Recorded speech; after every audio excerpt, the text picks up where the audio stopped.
Good morning dear students. सभी लोग अपनी अटेंडेंस डाल देंगे। चलिए स्टार्ट करते हैं आज का। ये एक रिवीजन क्लास है, तो पहली यूनिट से मैं स्टार्ट कर रहा हूँ रिवीजन।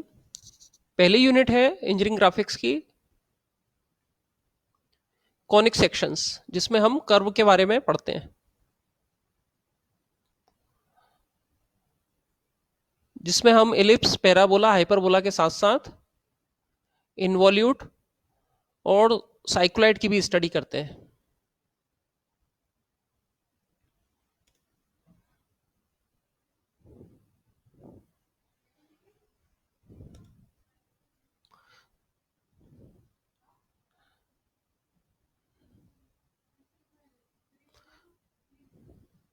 कॉनिक सेक्शंस में अगर इसकी डेफिनेशन की अगर अपन बात करें तो कॉनिक सेक्शन हमको मिलता है अगर हम किसी कोण को अलग अलग एंगल पर अगर हम कट करें। फिर से रिपीट करता हूं, अगर हम किसी कोण को, कोण सभी जानते हैं, अगर हम अलग अलग एंगल पे कट करते हैं तो हमको इलिप्स, पैराबोला और हाइपरबोला मिलते हैं, जिसको हम कॉनिक सेक्शंस बोलते हैं। ये देखिए आपके सामने एक कोण है, ये बीच में जो लाइन दिख रही है ये एक्सिस है। सबसे ऊपर वाले टॉप को हम अपेक्स बोलते हैं, नीचे बेस है, और ये जो साइड वाली जो एजेस है हम जनरेटर्स भी हम बोल सकते हैं उनको। मैं फिर से रिपीट कर रहा हूं, बीच में जो लाइन दिख रही है ये एक्सिस है, टॉप पे जो दिख रहा है आपको पॉइंट वो अपेक्स हम बोलते हैं उसको, और ये जो साइड में जो लाइंस दिख रही है हम इनको जनरेटर्स या जनरेटिंग लाइंस बोलते हैं हम इसको। और सबसे नीचे ये है बेस। तो इस कोण को अगर हम अलग अलग एंगल पे हम कट करते हैं, जैसे इस तरह से हमने कट किया, ये देख रहे हैं आप, तो इस यहां पर हमको जो सरफेस मिलेगा वो इलिप्स मिलेगा, क्योंकि आप देख रहे हैं ये जो हमने कट किया है एक्सिस के एक तरफ से शुरू करके एक्सिस के दूसरे तरफ तक हमने कट किया है। यहां पे हमने बेस को टच नहीं किया है, बेस को हमने टच नहीं किया है, तो यहां पर हमको जो शेप मिलेगा वो इलिप्स मिलेगा।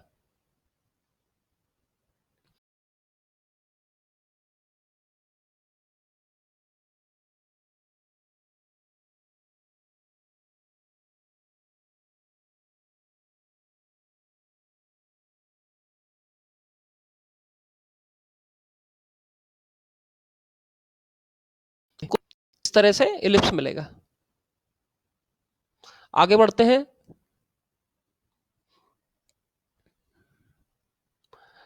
इसी कोण को अब आप दूसरे तरह से अगर आप कट करते हैं, ये देखिए एक्सिस है, ये अब आप देख रहे हैं जनरेटर से कटिंग प्लेन होता हुआ गया है बेस तक।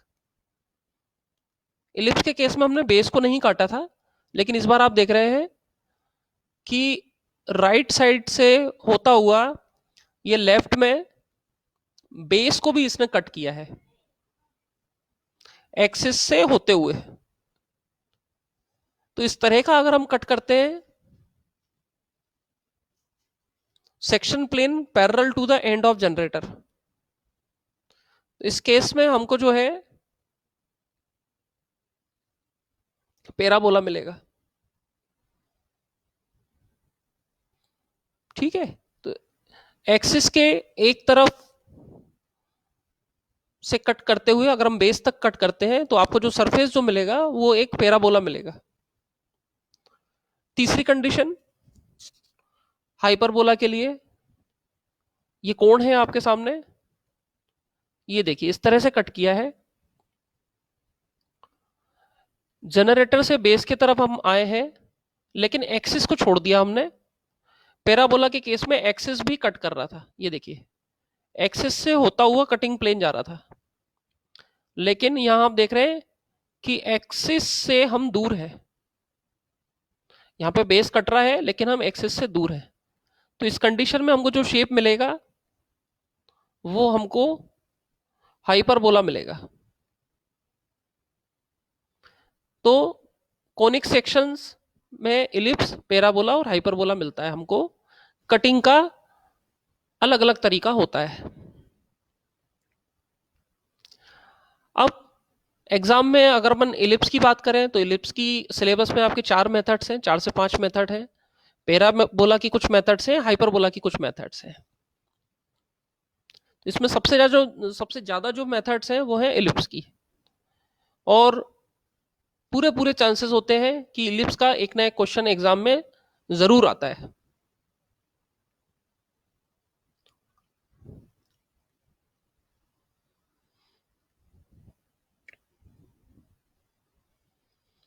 इसमें आगे बढ़ने के पहले एक चीज पे और हमको डिस्कस करना होगा, इसेंट्रिसिटी। ये आप देख रहे हैं इसेंट्रिसिटी। इसेंट्रिसिटी इसमें एक वर्ड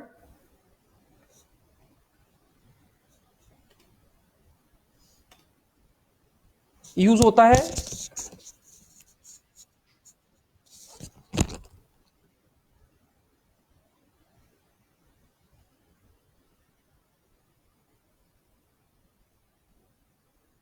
इसेंट्रिसिटी एक वर्ड यूज होता है। मैं अभी आपको डेफिनेशन बताऊंगा कि इसेंट्रिसिटी क्या होता है।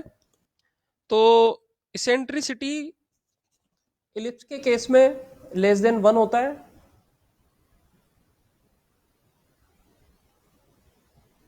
पैराबोला के केस में इसेंट्रिसिटी इक्वल टू 1 होती है। और हाइपरबोला के केस में इसेंट्रिसिटी ग्रेटर देन 1 होती है। तो इस चीज का आपको ध्यान रखना है कि इसेंट्रिसिटी की वैल्यू तीनों शेप्स के लिए अलग अलग होती है। अब हम बात करते हैं इसेंट्रिसिटी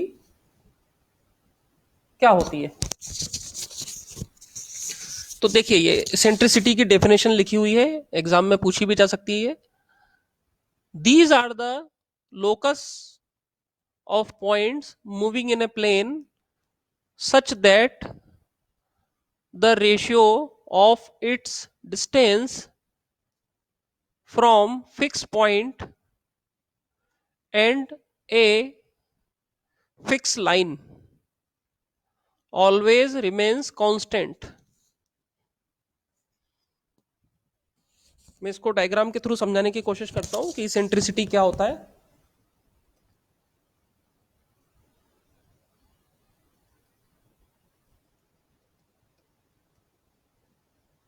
एक इलिप्स हम यहां ले लेते हैं।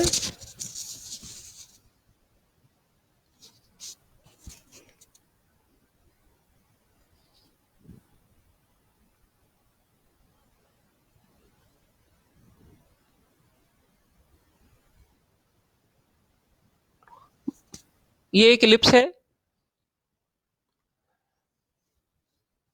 अब ये इलिप्स पे आप मान लीजिए कोई एक मूविंग पॉइंट है जो मूव कर रहा है। कोई एक पॉइंट है जो इस पूरे पाथ पर, इलिप्स के पाथ पर मूव कर रहा है।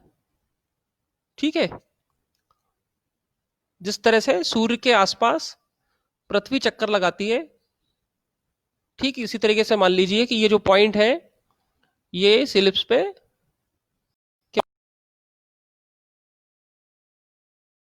पाथ पर है। डायरेक्ट्रिक्स होता है, एक लाइन है जो कि इससे कुछ फिक्स लाइन हम लेते हैं, तो ये है डायरेक्ट्रिक्स। और जैसा कि आप पहले से जानते हैं कि इलिप्स में एक माइनर एक्सिस होता है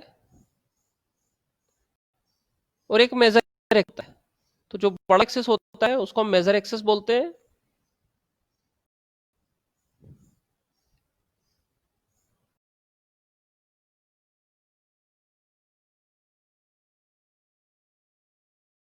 ठीक इसी तरह से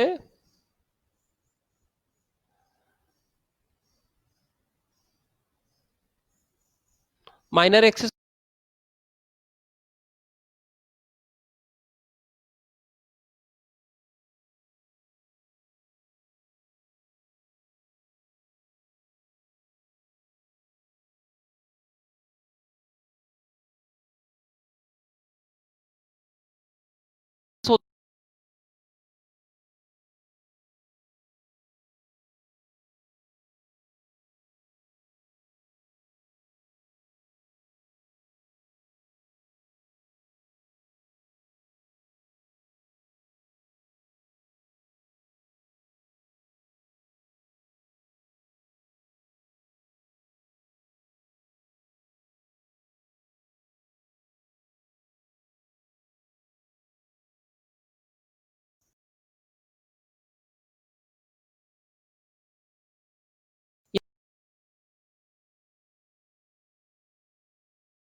फोकस होती है।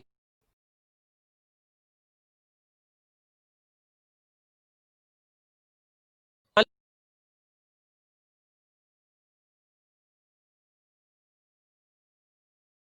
लीजिए आप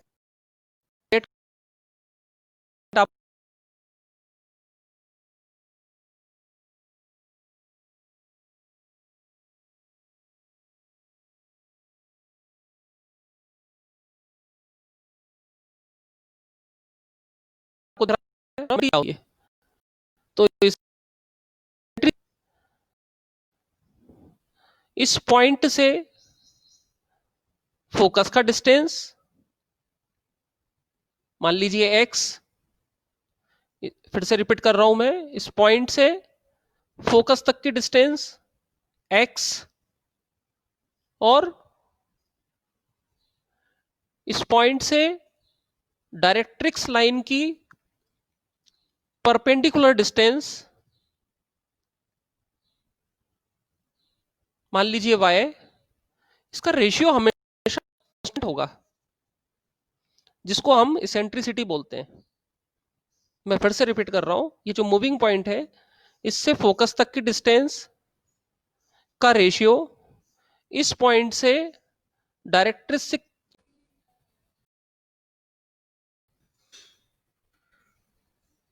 तो जैसा कि मैंने आपको पिछले वीडियो में बताया कि गलती से डिस्कनेक्ट हो गया था कि इसेंट्रिसिटी क्या होती है, तो मैं एक बार रिपीट कर देता हूं कि इसेंट्रिसिटी की जो वैल्यू होती है इलिप्स के लिए वो होती है लेस देन 1, और पैराबोला के लिए होती है इक्वल टू 1, और ग्रेटर देन 1 होती है हाइपरबोला के लिए। तो ये अब हम एक क्वेश्चन करते हैं by using concentric circle method. ये देखिए क्वेश्चन दिया हुआ है, draw ellipse by concentric circle method, take major axis 100 mm and minor axis 70 mm long. तो यहाँ पे क्वेश्चन में आप देख रहे हैं कि मेथड स्पेसिफाई है ऑलरेडी, तो इसका मतलब ये है कि आपको इलिप्स बनाना है और कॉन्सेंट्रिक सर्किल मेथड से ही आपको बनाना है, कोई और दूसरी मेथड आपको यूज नहीं करनी है। और मेजर एक्सिस 100 mm दिया हुआ है, और माइनर एक्सिस, छोटा एक्सिस जो है वो 70 mm दिया हुआ है। ये स्टेप्स है, स्टेप्स आपको एग्जाम में लिख के नहीं आनी है, डायरेक्ट आपको डायग्राम बनाना है। आगे बढ़ते हैं, ये देखिए यहां से हम स्टार्ट करेंगे, एक हॉरिजॉन्टल लाइन हम बनाएंगे मेजर एक्सिस के बराबर, जिसकी लेंथ हम लेंगे 100, मेजर एक्सिस के बराबर ये हमने लिया 100 mm की एक लाइन।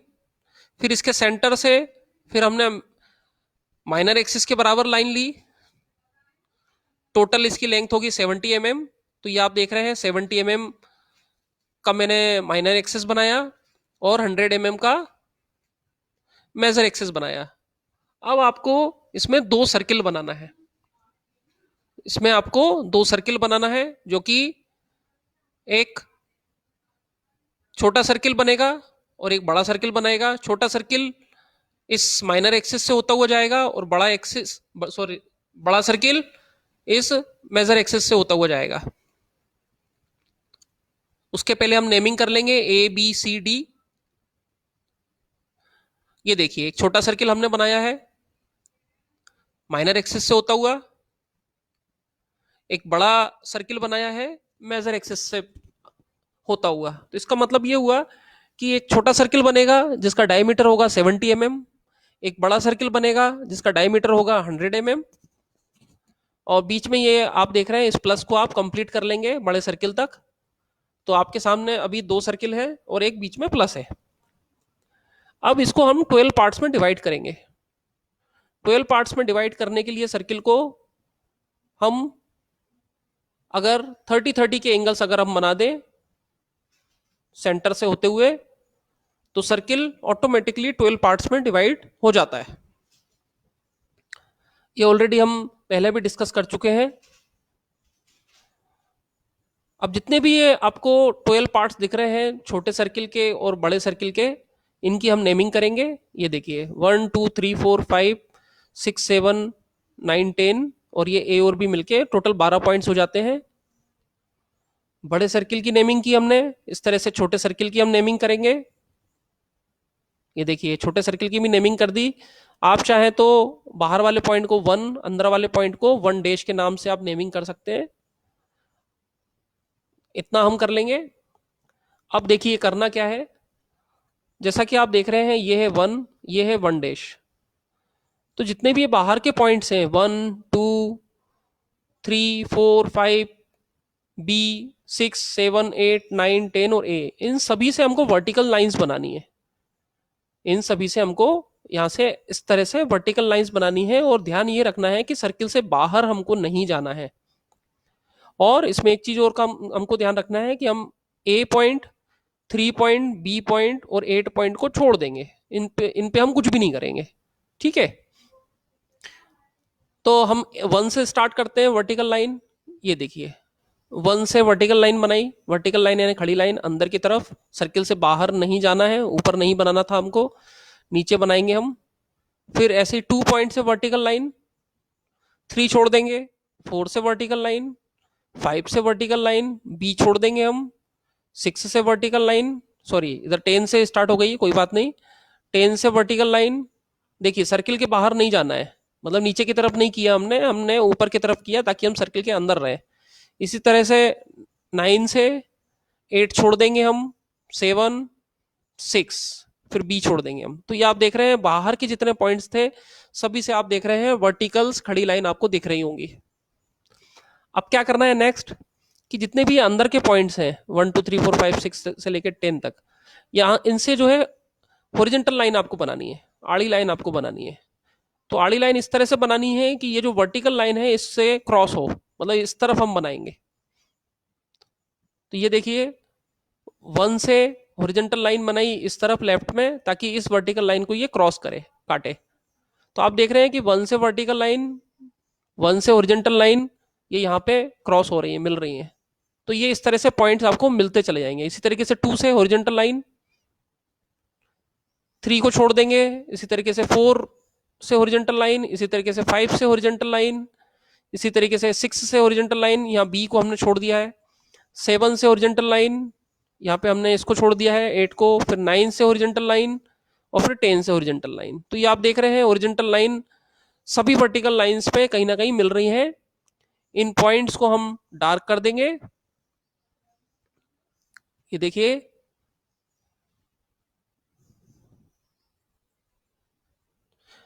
और शुरू में हमने जो एक प्लस बनाया था ए बी सी डी, उस पर आप डायरेक्ट पॉइंट आप रख सकते हो, उस पर कुछ करने की जरूरत नहीं है। तो इस तरीके से आप देख रहे हैं पूरे 12 पॉइंट इलिप्स के हमको मिल चुके हैं। इनको आप मिला देंगे या तो फ्री हैंड या फ्रेंच कर्व का यूज करके। ये देखिए इलिप्स बन गया है। एग्जाम में आपको इलिप्स को डार्क करके आना है। इलिप्स आप देख रहे हैं डार्क आपको दिख रहा है, आपको भी इसी तरीके से इलिप्स को डार्क करके आना है। और बाकी की जितने भी आपको लाइंस दिख रही हैं, सर्किल्स दिख रहे हैं, वो सब आपको हल्की लाइन से, लाइट लाइन से आपको बनाना है। ठीक है, तो ये मैंने आज आपको बताया कॉन्सेंट्रिक सर्किल मेथड, जो कि एक रिवीजन क्लास थी। ठीक है, तो आज के लिए इतना ही। इसको आप दोपहर तक या शाम तक बना के भेजिए। धन्यवाद।